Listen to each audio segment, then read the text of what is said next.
کائنات کو چھوڑ کر، اس روئے زمین کو چھوڑ کر، اس دار فانی کو چھوڑ کر اس دار باقی میں جانا ہے۔ تمہارا کوئی نام و نشان یہاں نہیں ہوگا، کوئی نام لینے والا نہیں ہوگا، کوئی نہیں پہچانے گا۔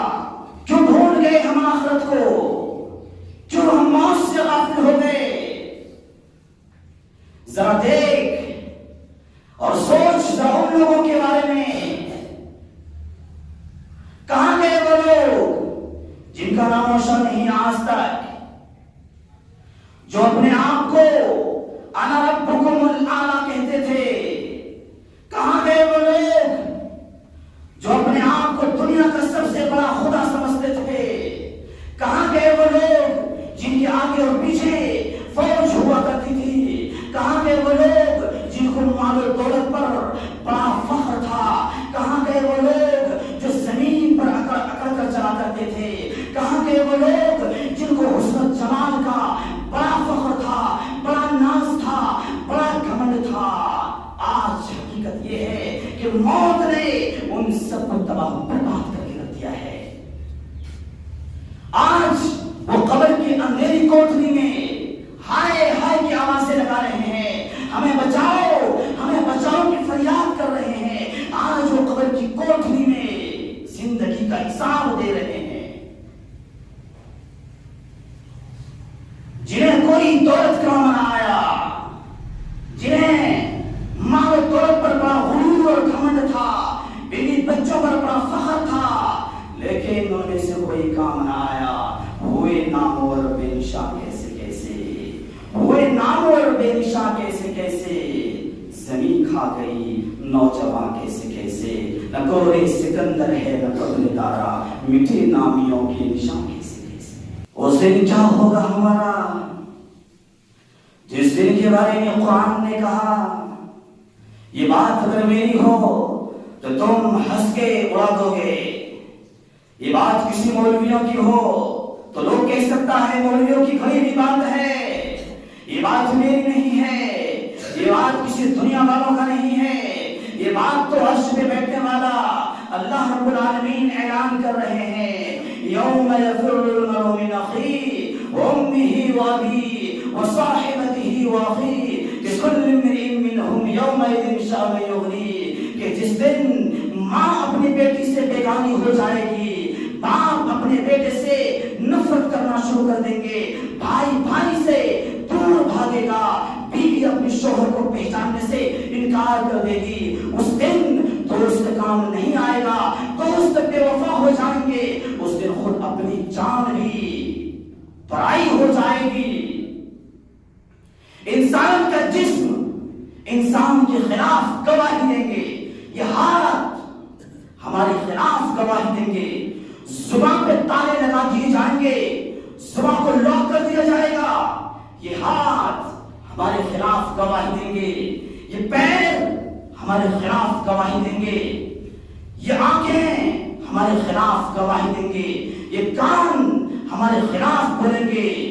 قرآن کہہ رہا ہے الیوم نختم علی افواہہم وتکلمنا ایدیہم وتشہدہم ارجلہم بما کانوا یکسبون، کل قیامت کے روز تمہارے زبان پر تالے لگا دیے جائیں گے، تمہارے پیروں میں، تمہاری ہاتھوں میں قوت گویائی عطا کی جائے گی، بولنے کی طاقت اور پاور دے دیا جائے گا۔ تم کہاں کس کے ساتھ کیا کر رہے تھے، کس وقت تم کس کے ساتھ گزار رہے تھے، ایک ایک لمحے کو رجسٹر کے اندر حاصل کیا جائے گا، اور اللہ کہے گا اقرا کتابک، یہ پڑھ لے تیرا نام اعمال یہاں ہے۔ اپنے آپ کو درم خاص سمجھتے تھے دنیا میں چھپ کے کر رہا ہوں، کوئی نہیں دیکھ رہا، لیکن یہ دیکھو بند کمروں میں تم کیا رنگینیاں مچا رہے تھے، یہاں سب موٹیو ہے، اس وقت کیا کہاں جاؤ گے؟ جب مجرم یہ حال دیکھے گا کہ یہاں تو اپنے بھی پرائے ہو گئے، بیگانے ہو گئے، تو اس وقت مجرم آخری تمنا اور آرزو کرے گا جس کو قرآن نے بیان کیا، یود المجرم لو یفتدی من عذاب یومئذ ببنی وأخیہ وفصیلتہ التي تؤوی ومن فی الارض جمیعا.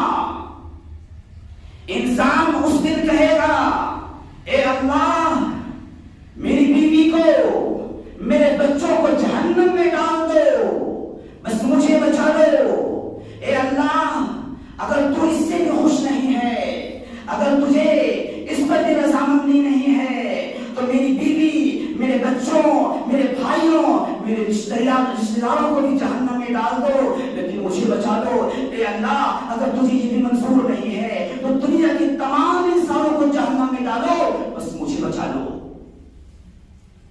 اللہ فرمائیں گے کلا, آج ایسا ہرگز ہونے والا نہیں. آج انصاف کا ترازو چلے گا. لا تزر وازرة وزر اخرى. آج عدل میزان قائم ہوگا. آج کوئی کسی کا بوجھ نہیں اٹھائے گا. وكل انسان الزمناه طائره في عنقه. آج اس کا عمل اس کے گردن پر, تیرا عمل تیرے گردن پر, کوئی کا کسی کا پرسان حال نہیں ہوگا. اس کے بعد اللہ سبحانہ و تعالی ارشاد فرمائیں گے او فرشتوں کی جماعت آ جاؤ, اسے اٹھا کر لے جاؤ, اسے جہنم میں ڈال دو. پھر جہنمی جہنم کے عذاب سے پریشان ہو کر, عاجز ہو کر موت موت کی تمنا کرے گا, موت موت چلائے گا. لیکن عزیزو جہنم کے اندر موت کو بھی موت آ چکی ہوگی. جہنم میں موت کا کوئی کانسیپٹ نہیں ہے. جہنم میں موت کا کوئی امیجنیشن ہی نہیں ہے. جہنم میں موت کا کوئی تصور نہیں ہے. آج ہم دنیا کی پریشانیوں سے عاجز ہو کر کبھی یہ کہہ دیتے ہیں کہ یار ہم مر جائیں گے. وہاں تو موت ہی آنے والی نہیں ہے. کسی نے کہا اب تو گھبرا کے کہتے ہیں کہ مر جائیں گے, مر کے بھی چین نہ آیا.